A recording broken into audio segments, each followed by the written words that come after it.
Okay, so welcome everybody again to the Vermont Ag Water Quality Partnerships Lunch and Learn Conservation webinar series, where we're talking today about grazing and soil health. So as a friendly reminder, the purpose of the Vermont Ag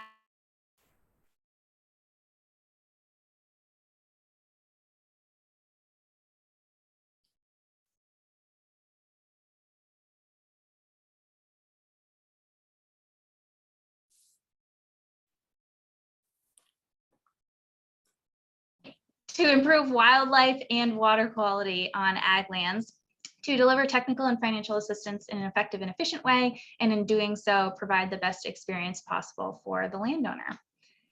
So with that, I'm going to turn it over to Cheryl. Okay, I'm gonna just get my screen going here. Okay, so this might be a little overly ambitious today.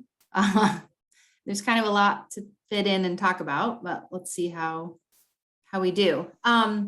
So I titled this Grazing Planning 201 because I think we often spend a lot of time kind of on the basics, and I know people were kind of looking for a little bit more. I think some people on this call, this is probably also familiar. So I just kind of try to build on like what Juan talked about last time. I think he gave us a good 40,000 foot view and talked a lot about environmental benefits and soil health and all those things. And so I'm going to kind of dive into some of the applied stuff. And the second half of this presentation is a lot of mathematics. So hopefully my brain will be working good for that. But I thought at least like, let's do a little bit of some fundamental concepts to start.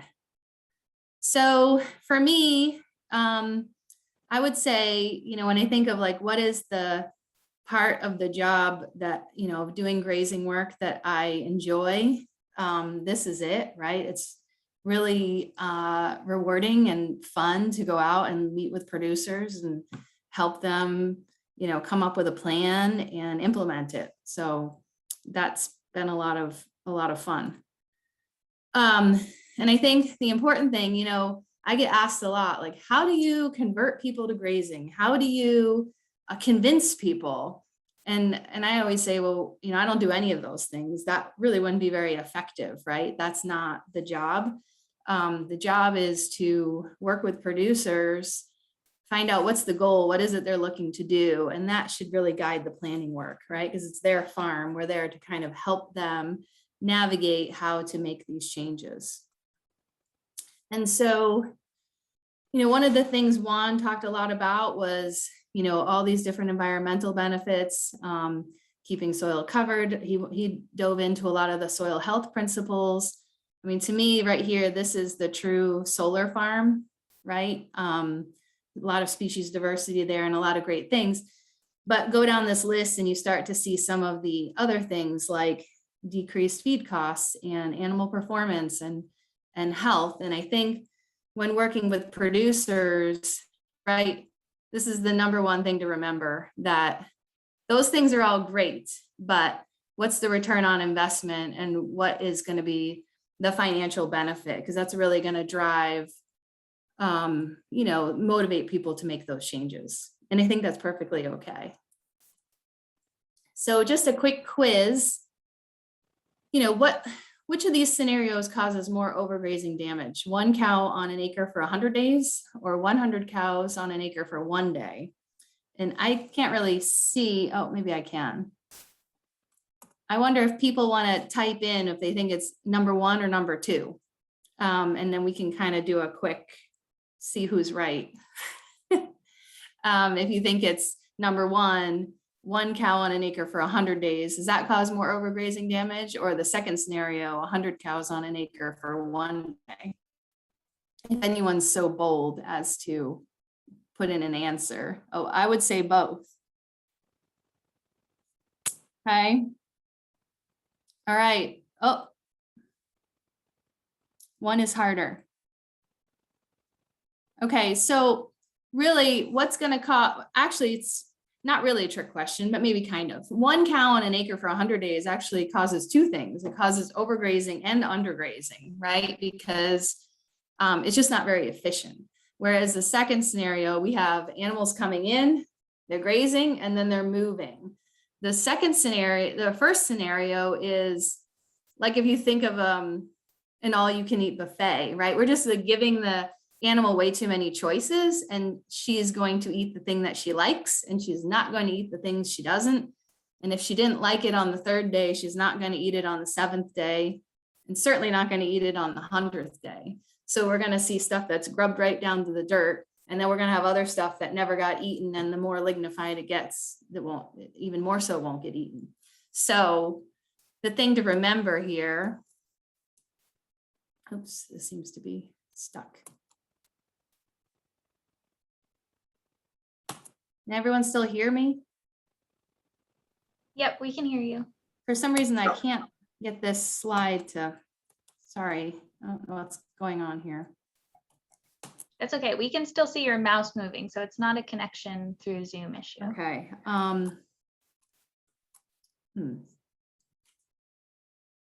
This slide seems to be stuck. Maybe I should.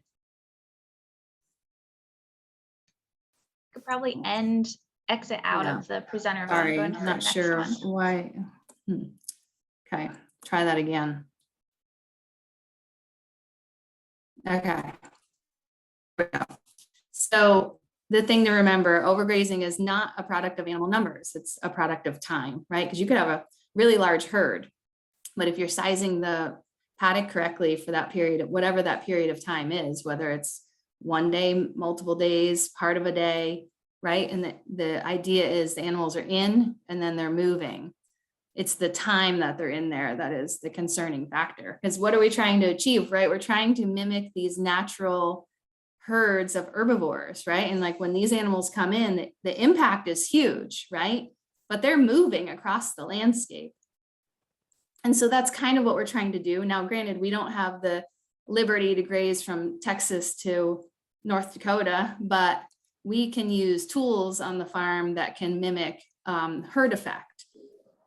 And that's things like polywire, which we can then put pressure on the animals. And we're going to dive into this in a little bit of like what that looks like and how producers kind of flex that for maximum impact to kind of have the same idea of impact and then rest. You know, lots of different tools, like different types of fence posts, polywire. And, you know, if you take away nothing else, right, the idea is short periods of impact and variable, this is like the key word right here, variable recovery periods, because grasses are growing at different rates through the season, depending on moisture conditions and heat and all other sorts of things, is that we need to vary the recovery until the plants have grown back before we bring the animals back again. Here's a picture. A producer had texted me in May when he got his herd out grazing and said, you know, I think there's something to this pasture thing. This was really his second full year grazing. The first year was really bumpy. I would say it was because he kind of didn't go all in. You know, he was scared and he really held back. And I think the problem with that is if the producer's not fully committed when they start doing this, is you're kind of in the middle of the road then, like you're not gaining the benefits of the new way and you have a lot of the costs of the old way. So that's actually a worse scenario. This year, this was the second year, I think this was in 2019, and it went really, really well. But I will say, I just want to make this point that despite all of this, by the end of that season, he did sell his herd. And I think sometimes grazing is sold as this like silver bullet that's going to fix everything. And I just think it's important to understand that sometimes there are like long historic economic issues that, you know, couldn't be overcome.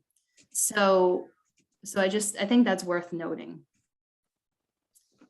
Okay, so the goal, right? We're trying to maximize solar energy capture. So kind of going back to that solar panel concept on the left here, you know, this photo was taken in like the middle of May of that year.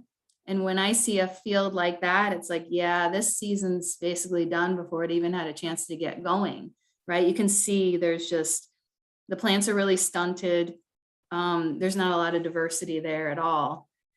And you might be capturing 10 to 15% of the potential solar energy versus like when you compare on the right, you can see just a multi-storied canopy, all different types of leaves and shapes, and just the ability to capture so much more. So, I mean, you know, sometimes when I'm talking to a producer and you look at the left-hand side, you know, it's like, well, what if they told you your corn crop was going to yield 10 to 15%, right? You'd call it a failure. So why is it we think this is okay? And I think it's because people don't see pasture necessarily as a crop. It's more like a place to put the cows. And so I think that's the sort of mindset shift that has to happen. You know, things we want to see in the pasture, signs of dung beetle activity just means there's a lot of active biology going on. Like when you look here on the left, you see manure piles that have sat there for 3 years because there's just not a lot of activity going on. Also here on the right, I think this is really important, you know, thing to really look at is being able to evaluate what the herd's nutritional needs, if they're being met, right? And manure scoring is a great way to do that. And I think really getting producers to make sure when they're working with a nutritionist that nutritionist is well versed in understanding grazing management. And you know, when cows go out and like, you know, they have really, really loose manure, it's a sign they're getting way too much protein. And how's that being balanced in the barn? Because if it isn't, you know, then you can get high milk, urea, nitrogen, and it affects production and all that. So it's really this multifaceted thing that needs to be looked at from a lot of different angles. Again, you could have a whole webinar just on this, I'm sure, but you know, just one point to make, I get asked about fly control, and obviously there are a lot of different things you can buy for fly control. And it often does have to be multifaceted, but when we think again to like wild herds in nature, there are always birds following them. So how do we facilitate more of that? And I think things like birdhouses and trying to really encourage bird habitat can really help, especially things like tree swallows. They consume a lot of flies. So, you know, important thing to think about, again, I know this is probably basic for a lot of people, so we're just going to touch on this briefly, but what we're really trying to balance here is forage quality, right, and volume. And so, you know, when we think about phase 3 of grasses, like this is not really where we want to be, right? We have a lot more lignin, less digestibility. The animal will not be able to consume as much forage. You know, when we look down over here, so I'm all the way over on the left, right? We have high digestibility. We don't have a lot of volume. So we're really trying to maximize or optimize, and you can see on the right where the X crosses, we're just trying to balance like volume with still having good digestibility and palatability. So here on the left, we have, you know, this is high quality brome grass, total vegetative stage. This picture on the right is actually, I'm going to point to it. So this, where these are grazing right now, is actually up here. So by the time these animals got up here, you can see the forage really started to be, you know, started heading out. So that would be something to be mindful of quality wise. In this case, these are just cow-calf pairs, so the nutritional demand isn't that high. If you put out some high producing Holsteins on, you know, this right here, they'd eat it. But, you know, I think when someone's goal is milk production, they really want to be more in that vegetative stage. Same thing when we think about small ruminants, right? Like you can see on the left, you can't even see the sheep. And then on the right, that's kind of what they're doing with it, right? I mean, they're finding stuff in the understory and there's still trampling going on. And that works. And I think it's just a matter of like monitoring condition on the animals. And if they're doing fine, then that's great. Here you can see also like in June, like there's some really good clover and vegetative stuff. Some of the grasses are heading out. These sheep are in with some grass finishing animals. So, you know, they have a very high nutritional demand. So if you're trying to finish say lambs on pasture, you have to give them the best stuff. So keys to success, right? Okay, we need a plan. We need to implement it. We need stuff. If we're starting out, we need fence, we need water line, we need tubs. Sometimes we need laneways. And then we need to monitor. So my daughter's there in the middle with a little forage guide. I tell people when they're kind of starting out with helping producers with this, you don't need to know every grass under the sun. If you can identify 5 or 6, not when they're heading out, when they're vegetative, if you know 5 or 6 and you know legumes and weeds, you're in business. And just really being able to evaluate how it's going, along the way before all of a sudden it's like, wait, this isn't working. And that's a lot of the work that we do in the field, is kind of those check-ins with producers during the season to just see, like, how is it going? Are you happy? If you're not, okay, what do we need to adjust to make it work better? And that's part of that replanning stage. This is just, again, a quick snapshot of a grazing chart. We have these made every year. They actually are like 4 feet long. They're on cardstock. It has every month of the grazing season. So it's like a year at a glance calendar. Producers fill in the date on like when the animals are in a given pasture. And the nice thing that you can quickly see here, the days of recovery in between the grazing events, we want to see that increasing throughout the season in general. When we get to August and we can go in and see someone's chart and they're on a 20-day rotation, you're like, yeah, this isn't good. We're going backwards here. And I kind of call that circling the drain, right? When you get around faster and faster each time, it's like, well, you're just running out of grass faster and faster. And then what can happen is you really can set yourself back for the following year. So that's where we really kind of have to evaluate the land base with the producer and where else could the animals go? Do they come off of pasture? To let the plants grow back, especially in, like, say, a dry year. So, right, it's not all peaches and roses. So we've got challenges, weather, right? Here's 320. There's 320 cows on this farm. This was a 3-week period in August where it was dry, right? So, I mean, this costs a lot of money to do what he's doing, but I think it would cost you more in the long run if you're just like, no, I'm going to just keep going on pasture and make them eat it, right? It wouldn't go well. There's not a lot out there to eat. The milk production would definitely be noticeable. There'd be quite a drop there. So sometimes the solution is they just need to come off and give the pasture a chance to grow back.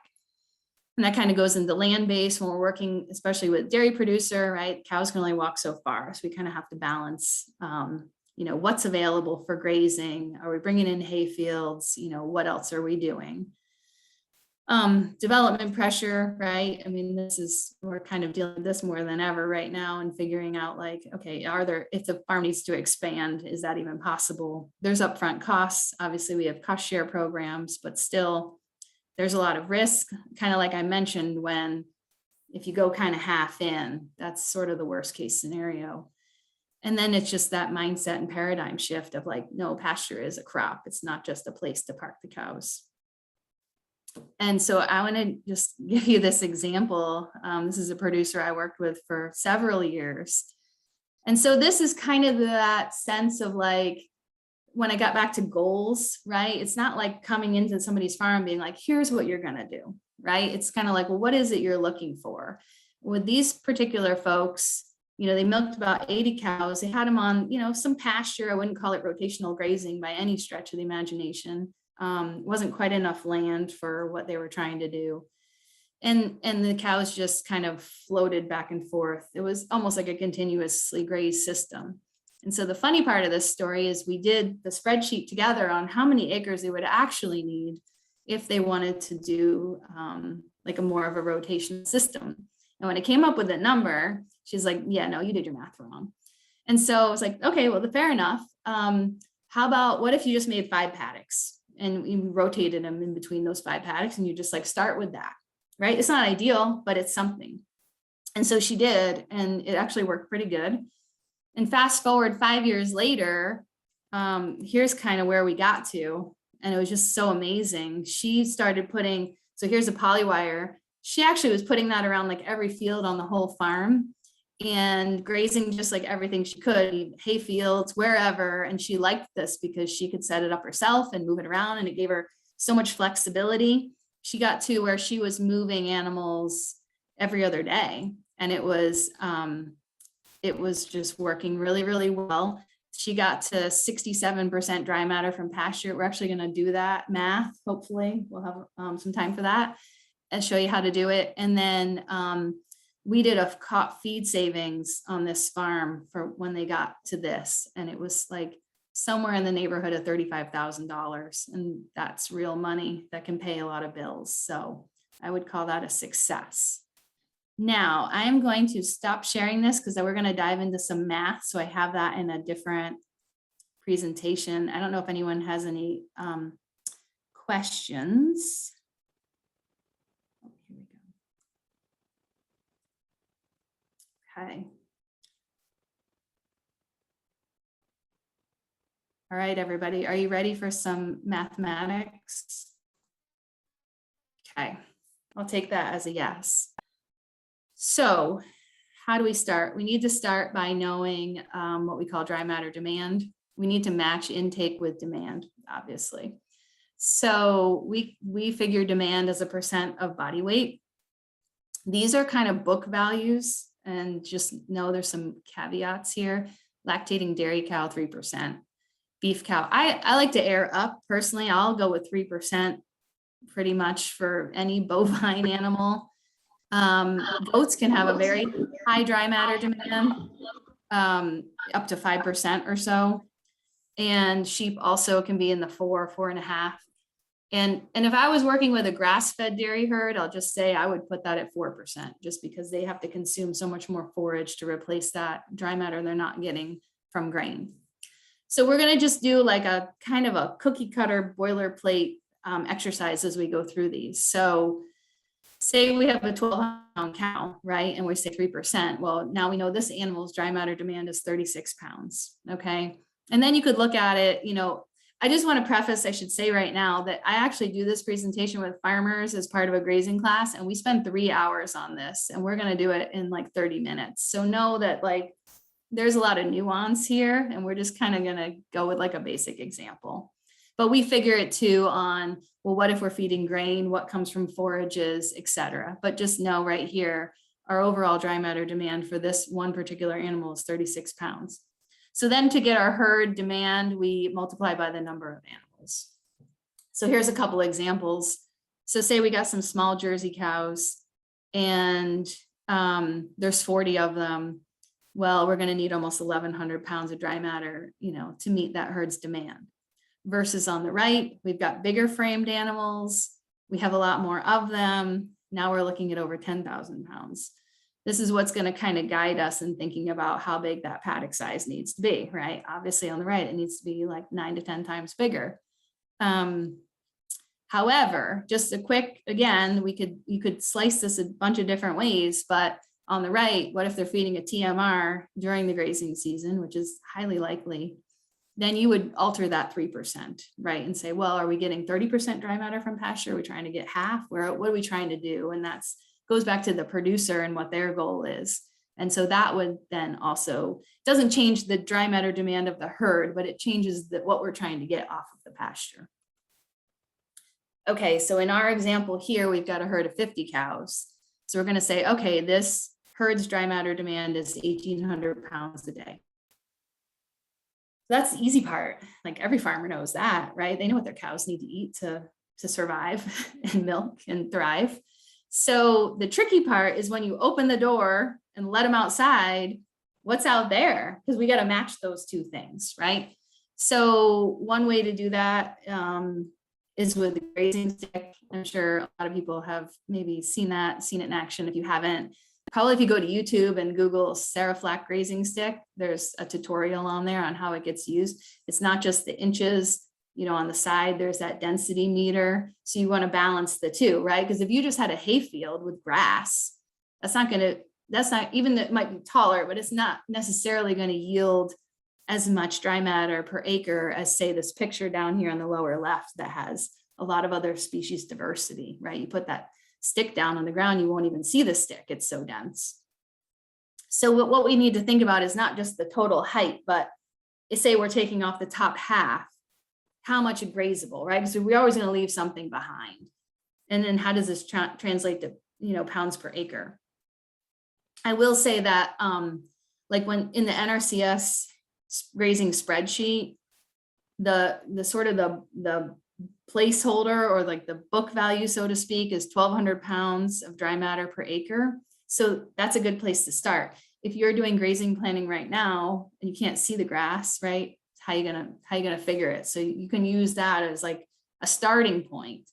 But the measuring is really good because that kind of helps in the day-to-day of like, well, how big do I need to make this space for the animals? So, on the left-hand side here, we'd say, all right, well, in a high density pasture, we can figure 300 pounds of dry matter per inch, on a per acre basis. On the right, I don't know, could be 100, could be 200, could be less, depending on how, you can see a lot of soil in between the plants. It's not very dense. It's not very tall.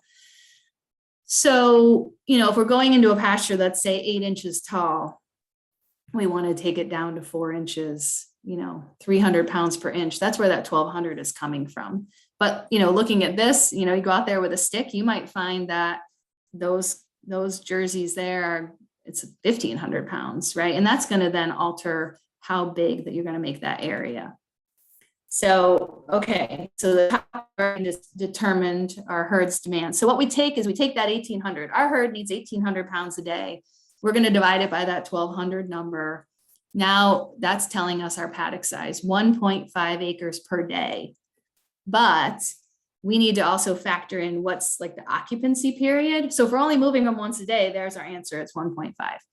If we're moving them twice a day, then right, we're going to cut that in half and say, yep, in the morning, they're going to get 3/4 of an acre. And then in the evening, they're going to get 3/4 of an acre. Or maybe we're doing a 3-day paddock and then we're at 4.5 acres for those 3 days. When we do this as a longer class, we also then start to factor in like, well, what if we're feeding other things? Then how does that shift the numbers around? I'm going to mention this because I think it's worth mentioning for sheep. To me, when you go through all this work, if you're going to have 4, I tell somebody with 4 sheep, if you're going to have 4, you should just have 40. And then once you have 40, you might as well have 100.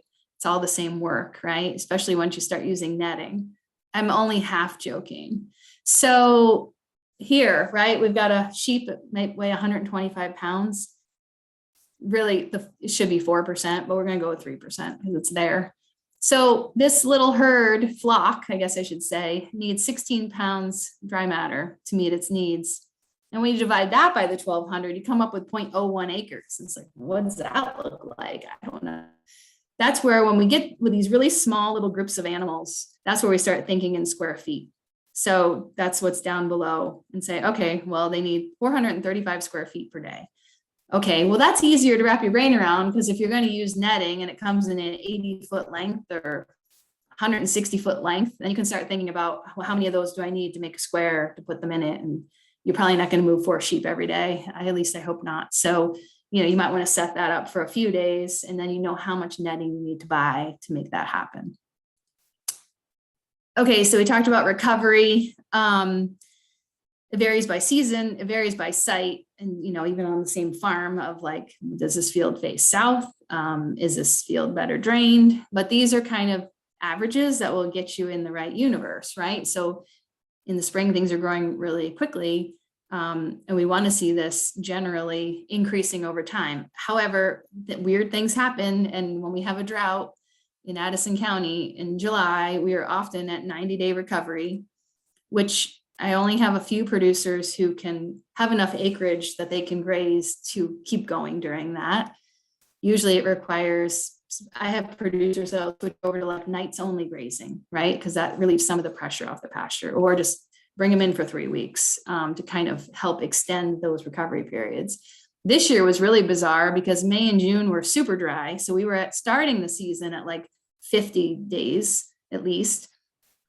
And then in July, it started raining and things really started growing like crazy. And we were on like a 30 to 35 day rotation, which is not usually the case. So Yeah, so you can see you always want to build in these contingencies, like what if, and what do I do when we get to these prolonged recovery periods? How are we going to manage that? Okay, so let's see, where do we want to go now? So we figured out how big our paddock needs to be. We need to figure out how many of them do we need. So how we do that is I put in this days of rest column, just some values that are in the right ballpark. And we divide that by the residency period and we add 1. Why do we add 1? Because we need to count from like once they leave that first paddock. So, right, 18 divided by 1 plus 1 is 19. If it was a 3A, we'd be at 7. If it was a 12-hour paddock, well, I think we're at 37. So you can see how those increase over time. I just want to show you this. So I think one thing to note too, when you're working with producers, is when you get down to this, okay, if I'm going to stockpile feed and I'm going to move my cows twice a day, I need 121 paddocks.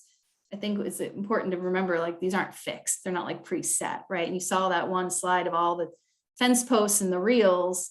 It's like these things are just, it's getting set up. I mean, the number of paddocks is going to be changing all the time because it's such a dynamic system. But what this is getting you towards is the acres that are needed. So it's not necessarily thinking of these as like fixed units. Right. So I will say the NRCS spreadsheet, like when you go through it month by month, only goes up till September, which is fine. But I think from a profitability standpoint, we got to be thinking better than that. Right. I have a lot of dairy producers getting well into middle of October. There's beef producers still grazing right now, and you kind of have to do that to make it economically viable. But remember these two numbers here that basically here, right? So what we're doing is we're taking our paddocks, multiplying by the size, and that's telling us how many acres we need by month. But remember this number 65, because we're going to do something with this in a second. And also this 91.5. That's if we want to stockpile feed in August for late season grazing. Okay, so this is just, so again, we don't have really the time to dive into all of this, but what I just want to show you here is how does the acreage needs change with the intensity of the management, right? So you can see if we're moving them weekly, our paddocks can be a lot bigger, but look at the acreage difference, right? Of like what we need 105 acres versus if we're moving them once or twice a day, we're down to like 91. That's really interesting. And I think it's because, right, like we're just a much more efficient system. Like forage utilization is like way more efficient. So this is really important when someone is kind of tight on land, right? This can be like sort of the thing that makes it work. So that's where it's, if someone wants to start with a weekly rotation, like that's great. We'll plan for it. I have found over time that as people get comfortable with that, they sort of naturally start to move the animals more often. With a dairy system, moving them after every milking is pretty typical. And I would say with beef, I see people moving between one and either once a day or a couple times a week, depending what class of animal it is. Okay, so we're going to talk about stocking rate and we're going to talk about stock density, different. So it's just worth going over what those mean. Stocking rate, sort of like when you think about carrying capacity. So let's go back to our 50 animals. They weigh 1,200 pounds, an animal unit's 1,000 pounds. So here we've got 60 animal units. And remember this number I showed you down here, these 65 acres basically and 92 acres. So when we think about 60 animal units, we need 65 acres. We're talking about a stocking rate then of, we need 1.1 acres per animal unit. If we're stockpiling feed, then we need 1.5 acres per animal unit. This is really interesting to me because my husband and I go down to Texas to meet with a producer group down there, and they're a bunch of beef producers, and they're from out west. And I mean, they're looking at 40 to 50 acres per animal unit just because it's so dry, so it is kind of amazing. Rainfall is a wonderful thing. Stock density. So this is a little different, right? This is like your whole season. This is what my farm can carry. This is a moment in time. What is the density of animals on the landscape at this moment? And this is really where the power of animals and the benefits of grazing are realized and can be realized very quickly. And this is something that producers can flex and change depending on what they're trying to achieve. So when we think about 50 animals at 1,200 pounds each, we're looking at live weight. Like we talk about stock density as live weight per acre. So we have 60,000 pounds of live weight on this acre and a half. So when we put that into a per acre basis, and we're moving them once a day, we're at 40,000 pounds live weight per acre. If we start moving these animals twice a day, we're at 80,000 pounds live weight per acre. Okay, so when we look at dairy systems, and this is typically the range we see, and you say, so what? Like, what's that mean? Okay, well, on the flip side, say we have beef cows and we're moving them every 3 days. Now we're looking at like 12 to 15,000 pounds live weight per acre, right? So like that animal impact is less than in this scenario. However, when you hear people talk about high stock density, this is not what they're talking about. This is pretty standard. So basically, it's the same number of animals, the same pasture area. What's changing is the density and the portion of the total pasture that the animals occupy. So now let's look at something like this, where we've got sorghum annual crops, right? Sorghum Sudan, we got sunflowers in there, radishes, brassicas, peas, you name it. There's like 8 things going on in here. So there's lots of things to say about annual crops. They can be really beneficial when it's dry, which in this case it was. They can take the pressure off perennial pastures, and especially in areas where the farmer might be renovating a field or wanting to seed it down. This can be kind of a good intermediary, and it can really add a lot of forage at the time of the year. So in this case, this was a beef producer, and this was what happened after. This is like perfect. I mean, this is like exactly what you'd want to see, right? And there's trampling, that's going to be great for like soil biology. They've like stripped the leaves off of these stems. I mean, that's impact right there. And so now we're not talking about 40,000 pounds. We're not talking about 80,000 pounds. We're probably talking about over 250,000 pounds. Now you're not going to sustain this all season, right? This was a 2-week period of time. That's what I'm talking about with like flexing it. Like you might go between 40 and 80,000 pounds. And then for 2 weeks, now you're at 250,000 pounds. So there's advantages to this.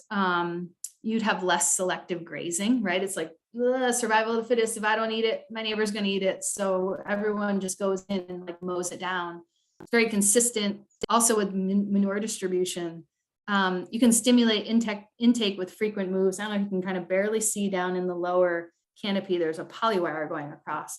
So these animals, the polywire was just getting moved like one fence post to the next, multiple times a day. And it's sort of like pushing up feed in a barn, right? Every time you move that wire, you're stimulating them to eat.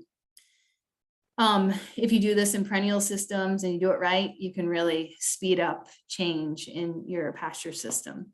There's disadvantages, of course, there's more labor, there's cost to put the seed in. However, this particular producer actually made an Excel sheet. I love this when he did this project, because it was a trial, and he figured out he did come out ahead versus if for that 2 weeks he had to feed hay. Even though he had to buy this seed, plant it, fuel, etc., this still paid better than feeding hay. There is a potential for decreased performance, right? So if you try to keep this up for a while, there's going to be animals that are sort of like your weaker, right? They're not the alpha. They're the weaker animals. They might not perform as well. So that's something to be mindful of. And also the disadvantage is if you try to do this and you don't really know what you're doing, you can also have a huge detriment on the landscape as well. So this is not grazing basics right here. This is right here is a very skilled grazer. I had a couple of other producers this year experiment with annual crops, a different beef herd, and then also with a dairy in a dairy herd. And I will say what was really interesting is both times in the beef situations, we've seen animals going into forage like this over their heads. And you saw what they did with it. The dairy animals did not like that. They were like, yeah, no. When you have to be careful with the sorghum Sudan, has to be over like 18 to 24 inches or you can basically poison them. But when it was in that 24 to 36 inches, they did amazing with it.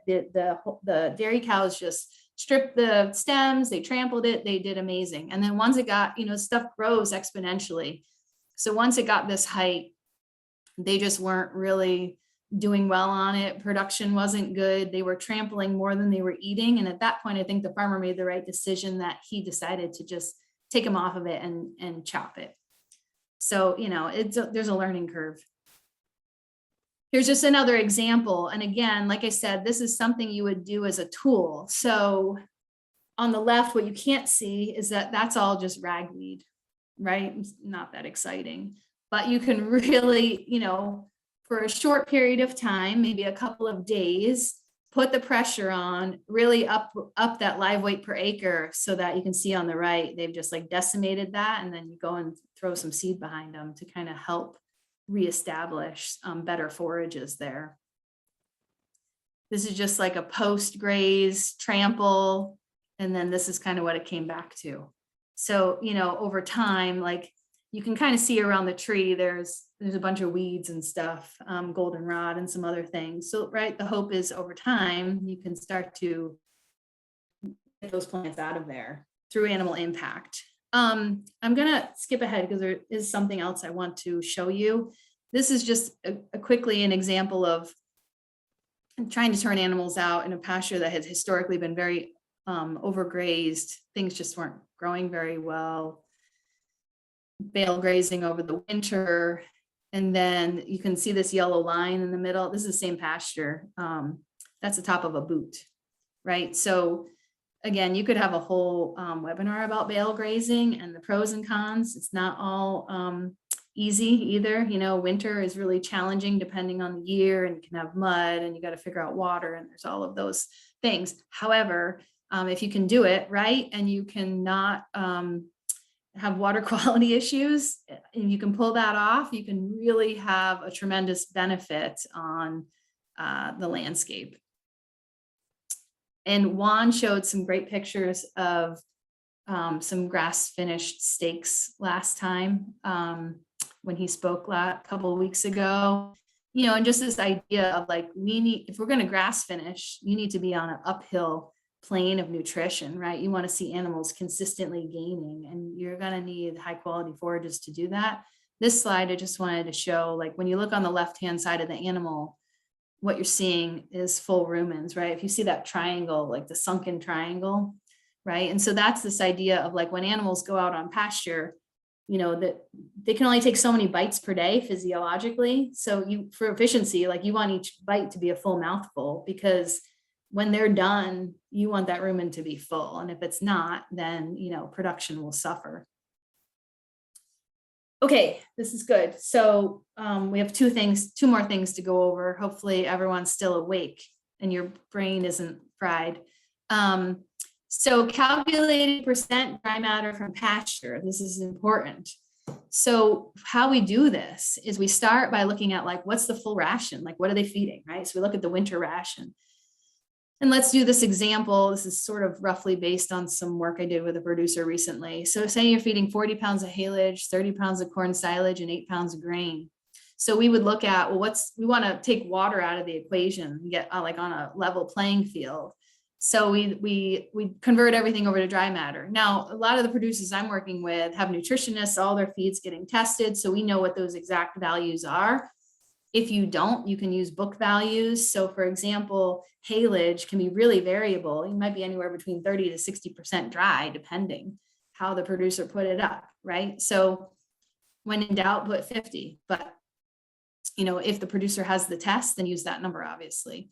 So in this, and corn silage, 33% is kind of your book value, and grains pretty much 90% dry. So in this case, the winter ration, we come up with 37.1 pounds. So if you think back to when we had our example cow that weighed 1,200 pounds, 3% of her body weight, was 36 pounds. So we're right in the ballpark there. Now, if you do this and you come up with like, the farmer tells you what they're feeding and you come up with 50 something pounds, right? That's like more than that cow can eat. So either that means they're putting out extra and then giving whatever's refused to say they're heifers, or it could mean that you're off on the dry matter of say the baleage or the haylage, and maybe you have that number way too high.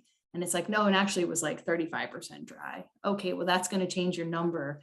That's going to bring this down and this down. But this to me is indicating like we're there, we've got it. So then what we do next is we say, all right, well, this is what they basically need. This is what they're eating to sustain themselves. So then when we look at during the grazing season, and now the producer has during the grazing season eliminated the corn silage and they've cut the haylage in half. Well, now we're at 17.2 pounds. So that means what's missing is what they're getting off of pasture. So then we come down here and we say, all right, we take the winter, we minus the summer or the grazing season, and we come up with 19.9. We divide that back into the winter ration. And then we basically are getting here 54% dry matter from pasture. If this producer kept the corn silage, but only cut the haylage in half, right? We would refigure it based on that. And we'd probably come out somewhere, I think, around like 30%. So it's just really interesting. And usually what happens is I do this work with producers at the end of the season. We kind of go through it and see where they're at. And then we say, all right, well, are we happy with that? Or do we want to increase it? Like I had a producer who a couple of years ago, we did this and they were at 28%. It was a conventional dairy. I mean, organic dairies are supposed to be at 30%. That's the standard in the law. But people can far surpass that. So I had a producer, they were at 28%. And then a couple of years, it's been a learning curve for them. It was very new. And then a couple of years later, we just redid the numbers and they were at 40%. And that's really significant. So the thing we want to do this winter is kind of just put a dollar value on that increase from the 28% to the 40%. How much did that, upping their management, how much did that additionally save them? Okay, and so the last thing we want to go over, we're back to Tom Cruise and the money. I will say it's important, right? I mean, I think all this stuff about talking about environmental benefits of grazing is great, but ultimately, right, it kind of goes back to that no profit, no mission, right? If we don't have viable farms, like we're not going to be doing all that other good stuff. So this is really, to me, like the heart of it right here. So we established, right, like during the summer, we've cut out 30 pounds of corn silage and 20 pounds of haylage. So again, this was based on something I did with a producer recently. So that's why I have the 75 cows in there. So when we look at, we would say, okay, well, each day we're not feeding 30 pounds of corn silage and we're putting that over 75 cows. Okay, here's the amount, 2250. That's what we're saving in pounds per day. And then we do it per week. At least this is how I do it. And then figure out what's the tonnage. In his case, it was a 22-week grazing season. And I had him give me values. So I'll clarify this in a minute, but he gave me values for corn silage and haylage, and there they are. And then, so what we say is, all right, well, if we just saved 174 tons of corn silage at $55 a ton, that's the cost savings. And then the same for the haylage, and we come up with just over $17,000. I mean, that's real money, right? That can be used to pay some bills, I'm sure. Now, just one note though, what we did for simplicity is we based this on like what the value of the crops were in the marketplace. It's something that this would be a lot, harder to do, and farmers would really have to track like their costs really well. But what if it costs him more than that to make his crops, right? That would only increase then the savings, right? Because now he's not spending that money to produce that feed. So anyway, like I said, I think the financial piece is something that we just need to like keep in the front of our minds. And I think this is the motivator for producers in my mind, because now, like I gave you the example of Hilda Fisk, that was a big motivator for her. So her next step was, okay, now I'm going to put polywire around my cornfield and I'm going to graze my winter rye, and I'm going to get 2 extra weeks of grazing And that only added to her total of the $35,000. So that's what I have for you today. And if anyone has questions, I'm happy to try to answer them.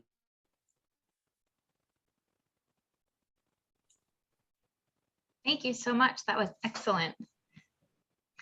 Folks, do you want to feel free to unmute yourself and ask questions, or you could put them in the chat?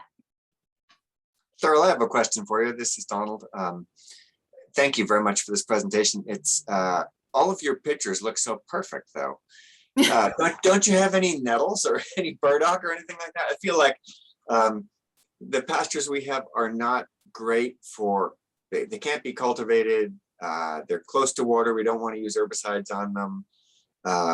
They're not easy to clip. And so I don't know, are there ways of getting after things like nettles that can propagate both by seed and by rhizome? Or is that just one of those things you just have to keep fighting? Yeah, well, I think there's a combination of things. I think one, perennial weeds are super challenging, right? They're a lot harder to deal with. Like up here, I feel like we see a lot of knapweed, and that's really hard to deal with. I honestly, I think the solutions come from, and again, this has to be like in conjunction with like, is it practical? And then can the producer pull it off? And do they want to? And there's all that part of it. But I think that kind of when we talk about that, increasing the pressure and the stock density, you know, that can help accelerate that process. It's not going to be 100%, but that can really help, because when the animals go in, right, and they're putting a lot of pressure, it's like, okay, yes, they're grazing, but they're also like trampling a lot of that stuff down. And I mean, we've seen it, like some pretty tremendous improvements in pasture from that. But like, if we're talking about, okay, it's 20 acres and I throw in 10 heifers and I leave them for a month and then I bring them out, we're not going to get those results, right? It might work, like, okay, we fed the heifers and they didn't die. But if we really want to see like sort of an acceleration of land improvement, and I think there's a balance there though, because if your goal is accelerated land improvement, you're going to have animal performance problems, no doubt about it, because you're really putting so much pressure on the animal. So it's trying to find a sweet spot of, I don't want animal performance to suffer, but I also want to have an impact on the landscape, if that makes sense. But I think you're right. I mean, there's definitely pastures that like you can't really get in there to like mow them or anything, right?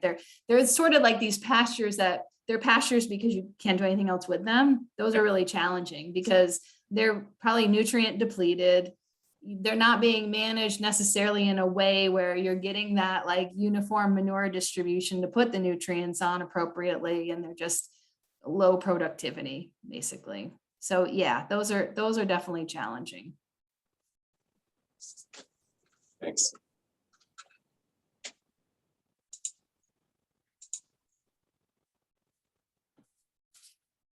Any other questions?